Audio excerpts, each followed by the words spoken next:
ப்ராடக்ட்டுக்கு மார்க்கெட்ல நீட் இருக்கா இல்லையா? ஆல்ரெடி மார்க்கெட்ல சக்சஸ் ஆன ஒரு ப்ராடக்ட் டிமாண்ட் அதிகமா இருக்குன்னு தெரிஞ்சுக்கிட்டு ப்ராசஸ் பண்ணி ஒரு ப்ராடக்டா இது மாதிரி கன்வெர்ட் பண்ணேன் அப்படிங்கிறது நான் உங்களுக்கு ஃபுல்லா டீட்டெயிலாவே சொல்றேன். ஸோ இன்னைக்கு வீடியோவில் ஒரு 1500 ரூபா வச்சு நான் எப்படி என்னோட பிஸ்னஸ் ஸ்டார்ட் பண்ணேன் அப்படிங்கிறத டீட்டெயிலாக பார்க்கலாம். வாங்க வீடியோக்குள்ளே போகலாம். ஸோ 1500 ரூபா வச்சுட்டு ஒரு பிஸ்னஸ் ஸ்டார்ட் பண்ணியா அப்படின்னு கேட்கும்போது எல்லாருக்குமே ஷாக்கிங்காக இருக்கும். நான் உங்களுக்கு ஒரு சிம்பிளா எக்ஸாம்பிள் சொல்லிடுறேன், அதை வச்சுட்டு உங்களுக்குமே புரிஞ்சிடும். ஃபார் எக்ஸாம்பிள் உங்க வீட்டுக்கு வெளியில எல்லாம் பார்த்தீங்கன்னா மாவு அரைச்சு சின்னதாக ஒரு கவரில் போட்டு வித்துட்டு இருப்பாங்க. 25 ரூபா 30 ரூபான்னு சொல்லி வித்துட்டு இருப்பாங்க. இது ஆல்ரெடி பிஸ்னஸ் மார்க்கெட்ல இருக்க மாடல் உங்களுக்கு தெரியும். அது எப்படி மேனுஃபேக்சர் பண்றாங்கன்னு தெரியும், அதை எப்படி கொண்டு வந்து விற்கிறாங்கன்னு உங்களுக்கு தெரியும். இதையே நீங்களும் காப்பி பண்ணி உங்க வீட்டில் இருக்க கிரைண்டரை யூஸ் பண்ணி மாவெல்லாம் அளவு போட்டு அரைச்சு எடுத்துட்டு பேக் பண்ணி வெளியில வச்சு வித்தீங்கன்னா அந்த பிசினஸ் மாடலை காப்பி பண்ணிட்டு நீங்களும் உங்களோட ஓன் ப்ராடக்ட்டை மேக் பண்ணி நீங்க கஸ்டமருக்கு சப்ளை பண்றீங்க. டிமாண்ட் இருக்குங்கிற பட்சத்தில் உங்ககிட்டயும் வாங்கி போறாங்க. டிமாண்ட் இல்லை அப்படின்னா உங்க ப்ராடக்ட்டை சேல் பண்றதுக்கு நீங்க மார்க்கெட்டிங் பிளஸ் எக்ஸ்ட்ரா எஃபர்ட்லாம் போட்டு நீங்க சேல் பண்ணணும். இவ்வளவுதான். ஆல்ரெடி மார்க்கெட்ல சக்சஸ் ஆன ஒரு ப்ராடக்ட் டிமாண்ட் அதிகமா இருக்குன்னு தெரிஞ்சுக்கிட்டா அதுல கொஞ்சம் பேருக்கு நம்ம சப்ளை பண்ணலாம். நீங்களும் ஒரு பிசினஸ் மாடலை மார்க்கெட்ல இருந்து காப்பி பண்ணிட்டு அந்த ப்ராடக்ட்டை நீங்களும் மேக் பண்ணி டிமாண்ட் இருக்குன்னா சப்ளை பண்ணிட்டீங்கன்னா உங்களுக்கும் சேல்ஸ் ஆக போகுது. பட் உங்களோட ப்ராடக்ட்ல என்ன ஸ்பெஷலா ஆட் பண்றீங்க, டேஸ்ட்ல இம்ப்ரூவ் பண்ணிருக்கீங்களா, என்னென்ன வேல்யூவா இம்ப்ரூவ் பண்றீங்க அப்படிங்கிறத பொறுத்து உங்களோட ப்ராடக்ட்டுமே மார்க்கெட்ல சர்வைவ் ஆயிடும்.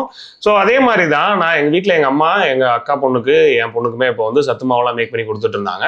இதே நான் ஒரு பிசினஸா கன்வெர்ட் பண்ண கூடாதுன்னு ரொம்ப வருஷமா யோசிச்சுட்டே இருந்தேன். இதுக்கு பெருசா இன்வெஸ்ட்மெண்ட்லாம் தேவைப்பட போறது இல்லை. அதனாலதான் நான் ஜஸ்ட் ஒரு 1500 ரூபாயில எப்படி ரா மெட்டீரியல்லாம் பர்ச்சேஸ் பண்ணேன், அதை எப்படி ப்ராசஸ் பண்ணி ஒரு ப்ராடக்டா இது மாதிரி கன்வெர்ட் பண்ணேன் அப்படிங்கிறது நான் உங்களுக்கு ஃபுல்லா டீட்டெயிலாவே சொல்றேன். ஃபர்ஸ்ட் ரா மெட்டீரியல் தான் ரொம்ப முக்கியம். ரா மெட்டீரியல் ரொம்ப குவாலிட்டியான மெட்டீரியலா பார்த்து வாங்கிட்டேன். ஸோ அந்த ரா மெட்டீரியலுக்கு எனக்கு ஜஸ்ட் ஒரு 500 தான் ஆச்சு. நான் இனிஷியல் ஸ்டேஜ்ல ஒரு 1 kg எப்படி மேனுஃபேக்சர் பண்ணிட்டு அதுக்கு காஸ்ட்லாம் ஒர்க் அவுட் பண்ணிட்டேன். அதான் என்னோட ப்ராடக்ட்டோட ரேட்டை நான் ஃபிக்ஸ் பண்ண முடியும். அதனால ஃபர்ஸ்ட் ஒரு 1 kgக்கு எவ்வளவு தேவைப்படுமோ அதெல்லாம் நான் 100 கிராம்ஸோ அந்த 18 இன்கிரீடியன்ஸ் என்னங்கிறத நான் ஃபுல்லா லிஸ்ட் டவுன் பண்ணி எடுத்துட்டு அது எல்லாத்தையுமே பர்ச்சேஸ் பண்ணி வந்துட்டேன். அதை எங்க அம்மா ஃபுல்லா வறுத்து எடுத்ததுக்கப்புறம் அரைச்சிட்டு வந்ததுக்கப்புறம் ஒரு கிலோக்கு எவ்வளோ அரவை கூலி மொத்தமாக பண்ணும்போது இது இன்னுமே ரெடியூஸ் ஆகும். பட் நான் இந்த ரேஞ்சில் பண்ணாலே எவ்வளோ ப்ரைஸ்க்கு வந்து நான் என்னால் கொடுக்க முடியும் அப்படிங்கிறத நான் கால்குலேட் பண்ண ஆரம்பித்தேன். ஸோ ரா மெட்டீரியல் ஒரு 400 to 500 வந்துச்சு. அது அரைச்சது வறுத்ததுக்கெலாம் நான் எக்ஸ்பென்ஸ் எல்லாம் போட்டதுக்கு அப்புறமே ஒரு 600 to 700 நான் என்னோட ரா மெட்டீரியல் எனக்கு ரெடி ஆயிடுச்சு. இதுக்கப்புறம் பேக்கிங்கில் கான்சன்ட்ரேட் பண்ணணும்னா பேக்கிங்கில் நீங்கள் நார்மலாக ஒரு கவரில் கூட பேக் பண்ணி கொடுக்கலாம். அது ரொம்ப சீப்பராக வரும். பட் கொஞ்சம் கஸ்டமருக்கு பார்க்கும்போது கொஞ்சம் நல்லா இருக்கணும், பேக்கேஜ் கொஞ்சம் நல்லா இருக்கணும்னா நான் ஸ்டாண்டப் பவுச் போனேன். ஸ்டாண்டப் பவுச்சில் உங்களுக்கு 2 ஆப்ஷன் வரும். 2 ஆப்ஷன் பார்த்தீங்கன்னா ஒன்று இந்த மாதிரி ஒரு பாலித்தீன் கவர் வரும். பாலித்தீன் கவரில் நீங்கள் ஜஸ்ட்டு ஜிப்லாக்கோட வச்சிங்கன்னா ஒரு ரேட்டும், ஜிப்லாக் இல்லாமல் நீங்கள் சீல் பண்ணுற மாதிரி வச்சாலும் உங்களுக்கு ஒரு ரேட் வரும். ஸோ நான் ஃபஸ்ட்டு என்ன பண்ணேன்னா என்கிட்ட அந்த சீல் பண்ணுறதுக்கான மிஷின்லாம் எதுவுமே கிடையாது. ஸோ அதனால நான் வந்து ஜிப்லா கவர் இருக்க பாலித்தீன் கவர் வாங்கினேன். ஒரு 100 பீஸ் வாங்கினேன். இது நியர்லி ஒரு 300 to 400 வந்துச்சு.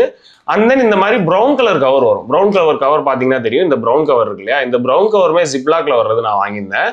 ஸோ என்னோட பேக்கேஜிங் கொஞ்சம் நீட்டாக இருக்கணும் அப்படிங்கிறனால இந்த பேக்கேஜிங்காக போயிருந்தேன். இதுக்கு நியர்லி ஒரு 800 கிட்ட செலவாச்சு. ஸோ இப்போவே பார்த்தீங்கன்னா என்னோட 1500ல முக்கால்வாசி காலி ஆயிடுச்சு. பேலன்ஸு இப்போ நான் வெறுமனே இந்த பேக்கேஜில் இந்த ஸ்டிக்கர்லாம் இல்லாமல் கொடுத்தேன்னா இது என்ன மாவு, யார் மேனுஃபேக்சரிங் பண்ணுது அப்படிங்கிற எந்த டீட்டெயிலுமே இல்லை. நான் இப்படி தான் சாம்பிள் என்னோட ஒய்ஃபோட ஃப்ரெண்ட்ஸுக்கு என் ஃப்ரெண்ட்ஸுக்குலாம் நான் சாம்பிள் கொடுத்தேன். அப்போ அவங்களுக்கு ஒரு ட்ரஸ்ட் ஃபேக்டரே இல்லை, இது என்ன மாவு என்னங்கிற ஒரு டீட்டெயிலே தெரியல. ஸோ அதுக்கப்புறம் தான் முடிவு பண்ணேன், கேன்வாவில் நானே ஓனாக ஒரு லோகோ டிசைன் பண்ணி அதுக்கு ஒரு பிராண்டிங் வச்சு சத்து மாவு அப்படிங்கிற இந்த மாதிரி ஒரு டிசைனை நானே ரெடி பண்ணேன். ஸோ இந்த டிசைனில் இருக்க எல்லாமே நான் கேன்வாலாம் டிசைன் பண்ணேன். அந்த வீடியோ நான் செப்பரேட்டாக போட்டேன்னா இங்கே மேலே நான் டேக் பண்ணுறேன், அந்த வீடியோவையும் செக் பண்ணி பாருங்கள். ஸோ இந்த மாதிரி ஒரு ப்ராடக்ட்டோட இமேஜ் ஒன்று, ஒரு ஸ்டிக்கர் இமேஜ் ஒன்று கிரியேட் பண்ணிட்டு நான் போய் ஸ்டிக்கர் பிரிண்ட் எடுக்கிறதுக்காக விசாரிச்சக்கப்போ தான் தெரிஞ்சு A3 சைஸில் ஒரு ஷீட்டு ஸ்டிக்கர் பிரிண்ட் பண்ணி எடுக்கிறதுக்கு ஒரு 30 ரூபா தான் செலவாச்சு.